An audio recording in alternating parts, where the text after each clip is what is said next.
Selamat siang. Perkenalkan, saya Diva Vanessa Tindawan, bisa dipanggil Diva, dan pada saat ini saya ditugaskan untuk memberi penjelasan terkait hasil rancangan yang telah dibuat terhadap request pengembangan sistem pendaftaran pasien secara online di klinikku. Saya akan mulai penjelasan saya dengan review blueprint dari presentasi saya hari ini. Yang pertama ada tentang saya, kemudian terdapat case study atau challenge yang diberikan, kemudian pada part ketiga terdapat solusi yang telah dihasilkan, dan part keempat terdapat link video presentasi yang saya lakukan sekarang yang telah diupload ke portal YouTube. Kemudian lanjut ke part pertama. Pada part ini akan menjelaskan tentang saya secara sekilas seperti yang dijelaskan pada perkenalan sesi awal. Nama saya Diva Vanessa Tindawan, bisa dipanggil Diva. Saya merupakan lulusan Informatika tahun 2021 dan saya mempunyai pengalaman bekerja di bidang yang sama selama kurang lebih 4 tahun di PT Bank IBK Indonesia. Awal saya bekerja itu dimulai pada Januari 2022 hingga Desember, di mana saya bertugas sebagai non-core bank officer yang memiliki pekerjaan sebagai administrator terhadap beberapa aplikasi internal seperti email Zimbra, kemudian AML, kemudian aplikasi banking internal. Kemudian saya juga bertugas untuk mengembangkan aplikasi reporting internal bank dengan menggunakan bahasa pemrograman Java dan juga menggunakan framework Bootstrap. Selain itu, saya juga bertugas untuk membuat dashboard yang digunakan oleh beberapa divisi lainnya untuk keperluan reporting baik tiap bulan, semester, triwulan, maupun tahunan. Selanjutnya pada periode Januari 2023 hingga September tahun ini, saya bertugas di core banking sebagai business development 1 officer. Di sini saya bertugas secara umum untuk mengembangkan aplikasi banking internal, baik itu pengembangan berdasarkan request dari user yang telah dituliskan di dalam BRD maupun fixing bugs yang ditemukan oleh user sendiri maupun oleh tim IT internal sendiri. Pengembangan tersebut dilakukan menggunakan bahasa Java dan juga menggunakan framework Bootstrap juga. Selain itu, saya juga bertugas untuk membantu user yang mengalami kesulitan dan membantu juga menyediakan data-data yang dibutuhkan oleh user. Selanjutnya akan dilanjutkan dengan part case study atau challenge. Pada part ini akan dijelaskan kebutuhan bisnis dan sistem yang dibutuhkan untuk proses pendaftaran pasien secara online. Kebutuhan yang pertama itu pasien harus mengisi formulir pendaftaran dengan memasukkan beberapa requirement. Untuk pasien lama dibutuhkan nomor rekam medis, nomor WhatsApp, pilihan hari, dan waktu kontrol dan juga dokter. Sedangkan untuk pasien baru dibutuhkan data lengkap pasien, kemudian nomor WhatsApp dan juga pilihan hari dan waktu kontrol dan juga nama dokternya.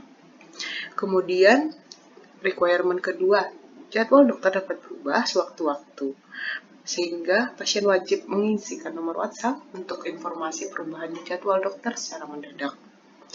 Lalu requirement yang ketiga, jika data lengkap dan valid, sistem mengirimkan konfirmasi pasien melalui email atau WhatsApp. Lalu pada requirement keempat, sistem juga menampilkan halaman konfirmasi pendaftaran online yang berisi informasi seperti nomor pendaftaran dan detail pendaftarannya.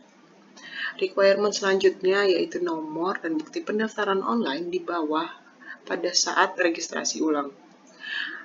Untuk pasien lama, requirement-nya dapat melakukan registrasi ulang di mesin APM, sedangkan requirement untuk pasien baru dan pasien lama selain BPJS dapat melakukan registrasi ulang di loket pendaftaran online. Lalu pada requirement ke-6, nomor antrian peserta dokter adalah sesuai dengan urutan ketika melakukan pendaftaran online. Dan requirement yang terakhir adalah pasien dapat melakukan registrasi online dan diharapkan datang tepat waktu dengan minimal 1 jam sebelum jadwal poli dokter. Selanjutnya, diberikan challenge agar dihasilkan rancangan dari pembuatan sistem pendaftaran pasien secara online tersebut. Challenge yang pertama yaitu pembuatan flowchart untuk sistem pendaftaran online Klinik Go yang sesuai dengan requirement yang telah disebutkan sebelumnya. Lalu, dibutuhkan gambaran mekanisme pendaftaran pasien online dalam bentuk data flow diagram level 0. Selanjutnya, dibutuhkan penentuan terhadap aktor dan use case. Kemudian, dibutuhkan use case diagram dari sistem ini dan juga use case description-nya. Lalu, dibutuhkan juga pembuatan activity diagram dari kebutuhan bisnis dan sistem yang telah disebutkan di atas. Selanjutnya, pembuatan sequence diagram juga dibutuhkan yang menggambarkan proses pendaftaran online pada Klinik Go antara pasien baru dan sistem. Dan yang terakhir adalah kebutuhan untuk membuat video presentasi mengenai seluruh diagram yang telah dibuat. Selanjutnya akan dilanjutkan ke part ketiga, yaitu solusi yang telah dihasilkan. Pada part ini akan dijelaskan beberapa diagram yang telah dibuat berdasarkan requirement yang telah dilihat sebelumnya. Pada diagram yang pertama terdapat flowchart diagram. Terdapat beberapa flowchart diagram yang saya buat. Yang pertama yaitu adalah flowchart diagram proses pendaftaran secara garis besar. Pada flowchart ini akan digambarkan alur proses pendaftaran pasien secara online, mulai dari awal ketika pasien mengakses Klinik Go hingga akhir, di mana pasien memperoleh data konfirmasi setelah proses registrasi ulang pada hari H. Proses ini diawali ketika pasien masuk ke dalam website Klinik Go, lalu pasien diharapkan untuk melakukan proses login. Proses login sendiri akan dijelaskan secara lebih detail pada kesempatan berikutnya. Lalu setelah proses login selesai, pasien dapat melakukan klik tombol appointment, di mana setelah itu sistem akan menampilkan dua pilihan tombol kepada pasien, yaitu tombol pasien baru ataupun tombol pasien lama, di mana ketika pasien menekan tombol pasien baru, maka pasien akan diarahkan untuk menginput data diri secara detail. Sedangkan jika pasien menekan tombol pasien lama, maka pasien wajib menginputkan data rekam medis, kemudian sistem akan memvalidasi kebenaran dari nomor rekam medis tersebut. Ketika proses tersebut sudah dilakukan, selanjutnya pasien dapat melanjutkan dengan menginput nomor WhatsApp yang digunakan sebagai metode konfirmasi ketika dokter melakukan perubahan jadwal secara mendadak. Lalu, proses akan dilanjutkan ketika pasien memilih dokter, kemudian pasien memilih hari kunjungan, dan apabila telah sesuai, pasien dapat melakukan klik register. Lalu setelah Sistem menyimpan data tersebut, maka sistem akan mengirim konfirmasi kepada pasien melalui email atau WhatsApp. Kemudian, sistem juga akan menampilkan ke halaman interface pasien berupa konfirmasi dan juga nomor pendaftaran dari registrasi online. Kemudian, pada hari H, user atau pasien akan melakukan registrasi ulang yang memiliki dua ketentuan, yaitu di mana jika pasien lama pengguna BPJS dapat melakukan registrasi ulang di mesin APM. Sedangkan jika pasien baru dan pasien lama selain BPJS dapat melakukan proses registrasi ulang di loket registrasi pendaftaran online. Lalu setelah itu proses akan selesai dan pasien siap untuk berobat. Selanjutnya terdapat proses pendaftaran online.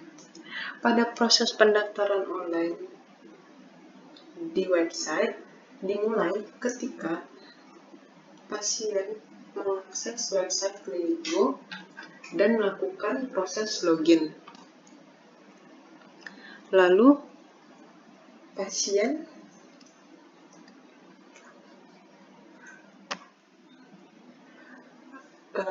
setelah melakukan proses login,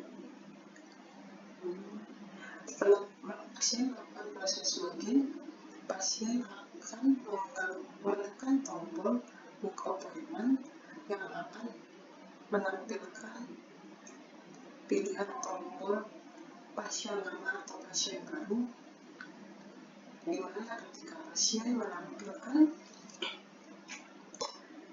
tombol pasien baru, maka pasien wajib menginputkan ke dalam sistem data-data pribadi seperti nama, jenis kelamin, golongan darah, tempat tanggal lahir, alamat, ID identitas, foto ID, selfie dengan ID, nomor handphone, dan email. Namun, lain halnya jika pasien menekan tombol pasien lama, maka pasien wajib mengisi nomor rekam medis lalu menekan tombol verifikasi. Kemudian, sistem akan melakukan proses verifikasi nomor rekam medis dalam database. Jika sistem menemukan data rekam medis pasien di dalam database, maka proses akan dilanjutkan ke tahap berikutnya. Namun, jika sistem tidak menemukan nomor rekam medis pasien di dalam database, maka sistem akan menampilkan pesan nomor RM tidak ditemukan. Lanjutkan pendaftaran sebagai pasien baru. Kemudian, pasien memberikan respons berupa mengklik tombol yes atau no. Jika pasien menekan tombol yes, maka sistem akan mengarahkan pasien ke halaman pendaftaran sebagai pasien baru. Namun, jika pasien menekan tombol no, maka sistem akan mengembalikan pasien ke halaman registrasi pasien lama.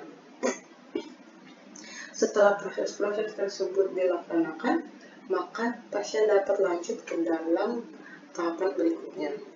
Tahapan berikutnya yaitu ketika pasien melakukan input data nomor WhatsApp yang digunakan untuk proses verifikasi atau reminder kepada pasien apabila terjadi perubahan data mendadak oleh dokter. Selanjutnya, pasien dapat melakukan pencarian dokter. Pada proses pencarian dokter akan dihasilkan nama dokter dan juga jadwalnya yang kemudian akan ditampilkan kepada pasien. Lalu pasien dapat memilih hari kunjungan ke dokter, lalu sistem akan melakukan validasi ketersediaan kuota di hari yang dipilih. Selanjutnya, pasien dapat memilih waktu kunjungan dan sistem akan melakukan validasi ketersediaan kuota pada jam yang dipilih. Kemudian, pasien dapat menceklis pada kotak pernyataan yang bersedia diberikan informasi via nomor WhatsApp yang terdaftar apabila terdapat perubahan jadwal dokter yang mendadak. Lalu, pasien dapat menekan tombol register dan sistem akan melakukan validasi kelengkapan dan kevalidan data. Apabila sistem tidak menemukan kesalahan pada data yang diinput, maka